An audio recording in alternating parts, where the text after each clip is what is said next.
To the next debate, Peter Aldous to move the motion. Mr. Aldous. Thank you very much indeed, Mr. Robertson. I move the motion that this House should consider local food infrastructure. It's a pleasure to serve with you and the Chair, and I thank the Backbench Business Committee for granting this debate. Now, at the outset, I should declare my own interests. I have for many years been a partner in 2 family farms in Suffolk, and from this June, I chair a community interest company called REEF, that's Renaissance of East Anglian Fisheries, which has the objective of reinvigorating the East Anglian fishing industry for the benefit of local communities such as Lowestoft in my constituency. REEF's objectives very much coincide with the issues we're going to raise in this debate. Mr. Robertson, on the farm where I grew up and still live, we have a pig unit. 40 years ago, pigs were conceived, were born, were reared and fattened on the farm with feed milled and mixed there. And when the time came, they went to an abattoir also in Suffolk. Today, things are very different. The piglets are born on different farms. They're moved to ours for rearing and then sent to abattoirs, often a long, long way away. There is a risk that I will become dewy-eyed and sentimental, and yes, the new way of doing things may be more efficient, but it's also of less benefit to local economies and local communities, and an enormous number of food miles are generated. In many places, Mr. Robertson, local food infrastructure no longer exists. This needs to be addressed as research carried out by Sustain confirms that local food systems provide better environmental, economic and social returns.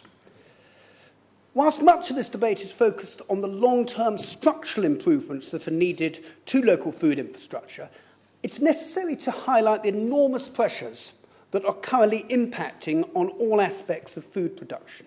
The dramatic rise in energy prices, the supply and the crippling cost of fertiliser and CO2, and the acute shortage of staff. If government policy promotes the development of greater local supply with the necessary supporting infrastructure, then we can embed greater resilience against these punitive outside forces.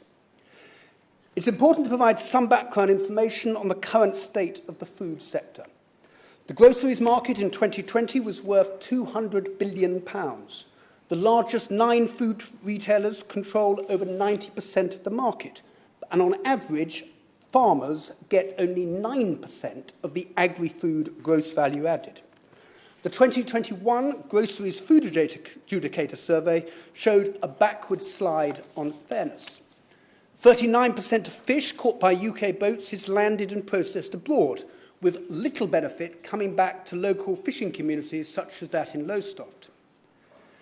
To improve the situation, there is a need for investment in food infrastructure. This includes hubs for collaborative produce marketing and processing facilities, storage and refrigeration premises, abattoirs, dairy and creamery facilities, better signage and promotion of markets, improved digital and IT systems, farmers' markets and grain and oilseed presses. Hubs can be provided at showgrounds, as the Suffolk Agricultural Association and the Royal Norfolk Agricultural Association are doing. Mr. Robertson, as the drought persists in Suffolk, but perhaps not at the Oval, it is important to highlight the need for improved water infrastructure. Would my honourable friend give way? I will give way. I thank my honourable friend for giving way and wholly subscribe to all the very important infrastructure investments that he has already detailed. But on the mention of water, which of course is a vital ingredient in the mix, can I raise my concern around local food partnerships? Because they're not commercially operated, they are suffering in this drought with water restrictions. I believe some water companies look with discretion on this, not so South East Water. Would he be sympathetic to my request to South East to revisit their policy and provide the relevant level of water support to local food partnerships like mine in Eastbourne, so they can truly take their place and be part of the local food infrastructure. I thank my honourable friend for that intervention. Yes, indeed, I would be sympathetic. I will be touching on water infrastructure a number of times during my speech, and it is probably something that we have not actually realised the vital significance of and importance of up until, and I think probably over the last few weeks, that has become clearly apparent from my own perspective. The harvest on the farm that I come from was okay, but as this persists, what's next year's harvest going to be like? It could, the problems we've got are not just going to be here for this season. They may be here for some years to come. Mr. Robertson, I shall move on and mention some of the challenges that we need to address. The Countryside Alliance highlights 5 such issues. The need for enhanced food security, which is particularly important with the appalling ongoing war in the Ukraine. We need to bear in mind that the UK produces some of the best food in the world with the highest standards for safety and animal welfare, and we must build on this sound foundation. A network of local abattoirs is vital, both to shorten those food miles and to enhance animal welfare. There is a need to improve public sector procurement, as highlighted in the government's food strategy. Last year, the EFRA Select Committee recommended that access to procurement contracts should be widened to smaller local suppliers without delay. There remains a need to improve food labelling, as this can empower the consumer. And finally, it is absolutely vital that digital infrastructure is improved in rural areas, as good connectivity allows businesses to find new and local markets and customers to access local produce online. Mr. Robertson, I mentioned the Groceries Code Adjudicator, about which BEIS are currently carrying out a review. The adjudicator plays an important role in monitoring, ensuring compliance and enforcing the code, which helps strengthen the food supply chain of suppliers, retailers and consumers. Whilst this is not a matter directly for this debate, it is vital, Mr. Robertson, that the government retains the adjudicator. In Suffolk and Norfolk, in 2019, the New Anglia LEP set up its Agri-Food Industry Council, to which REEF are making a presentation next week. The Council's role is to provide a strategic direction for the industry, which has a gross value added in the 2 counties of 3.1 billion, a workforce of 71,700, and which produces 16.6% of the UK's fruit and vegetables and 17.6% of our poultry. The specific local infrastructure issues upon which the Council believe there is a need for strategic investment from government are as follows. As we've heard, there must be investment in water infrastructure so as to tackle the shortages that fruit and vegetable growers are increasingly facing. Shortages of electricity at key sites are blocking development opportunities. This is a problem at Ella, on the outskirts of Beccles in my constituency. In transport and logistics, there is a need to improve key infrastructure routes and to enhance cold chains, that is, refrigerated facilities right along the supply chain.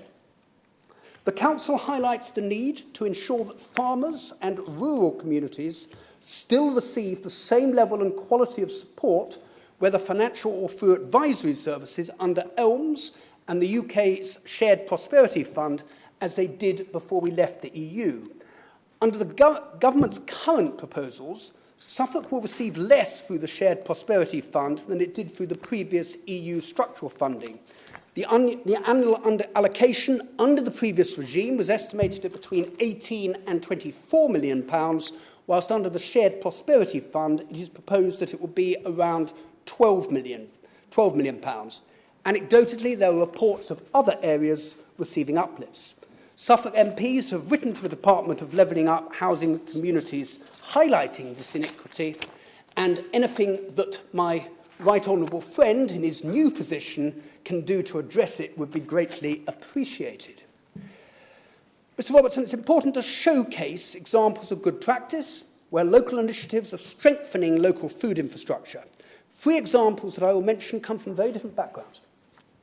In 2012, Just outside Beccles in my constituency, Josiah Meldrum, Nick Saltmarsh and William Hudson founded Hodmidots to supply grain, pulses, flour and other products from British farms. They wanted to get local food systems working and to challenge the dominant just-in-time distribution systems. They also wanted to bring more pulses and whole grains back into the British diet as a crucial but neglected crop. They worked closely with farmers, processors, packers and manufacturers to produce the crops, pack them after harvest, and create the ever-growing range of products they sell to customers online and in shops. The business relies on close relationships between farmers, buyers, and those in the supply chain in between to ensure that the system delivers good livelihoods. They have invested in processing machinery to support this. Secondly, whilst water companies are very much under the microscope at present, it's appropriate to highlight the work that Anglian Water are doing in providing latent heat from their sewage treatment plants to industrial scale greenhouses at Fornham near Bury St Edmunds and at Whittingham near Norwich. They're also making fertiliser from the sewage treatment process. Finally, last week, the government committed to making a significant investment in the Sizewell C nuclear power station on the Suffolk coast. Whilst much work remains to be done before EDF can make a final investment decision and work starts on site, they are carrying out preparatory work, which includes the provision of a desalination plant, which in due course could help address the water challenge that we have touched upon. There is a need for the energy and agricultural sectors to work together to provide for our future water needs, and this involves making sure that groundwater is not extracted to such an extent that it exacerbates the biodiversity challenge that we are already facing. As to how we can deliver meaningful investments in local food infrastructure that will benefit not only local businesses and producers, but also local people and local communities, it's important to mention that the government are coming forward with initiatives to improve the situation. These include the Fisheries and Seafood Scheme and the Rural England Prosperity Fund that DEFRA announced last week. Their launch of a review of the pig supply chain is also to be welcomed, as the industry is currently loss-making and it is quite clearly not working in a fair and transparent way. That said, Mr. Robertson, my sense is that there is more that can be done. The NFU highlight the need to improve the planning system. With regard to investment, they point to the need to make the UK the go-to place for investment in agriculture and food production. They propose a regulatory system that protects consumers and the environment, whilst incentivising innovation and investment both through planning and fiscal policy. There are a number of steps that the government can take to boost local food infrastructure. These include targeted productivity grants that allow farmers to secure the win-win of more profitable and more sustainable food production that uses resources more efficiently, and investment in R&D and agri-tech involving effective two-way knowledge exchange so that British farmers and growers can have access to the best tools and technologies. Finally, the NFU highlight the need to increase procurement opportunities for regionally produced food, with local food strategies being prepared.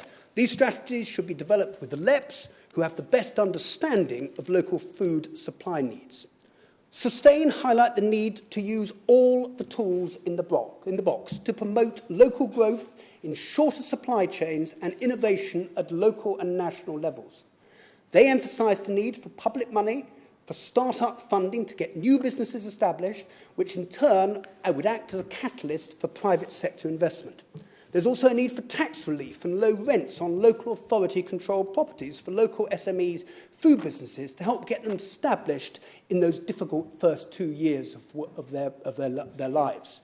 Sustain also proposed that the UK government should use the existing budgets and pots of funding, such as the UK Shared Prosperity Fund and the Community Ownership Fund, to create a £300 to £500 million fund, local food investment fund, to provide strategic support right across the UK for investment in localised agri-food infrastructure and enterprise.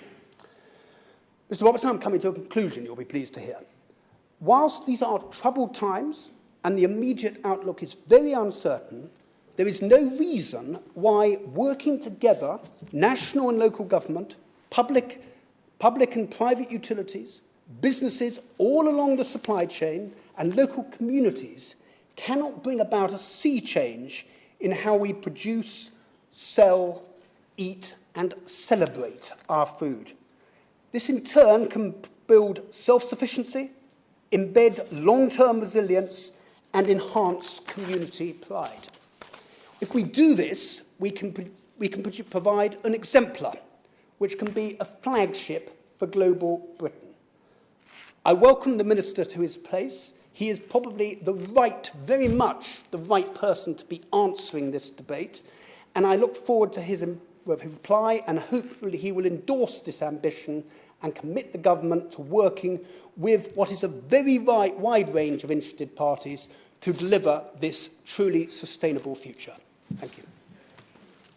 The question is that this House has considered supporting local food infrastructure. Now, so that I can get every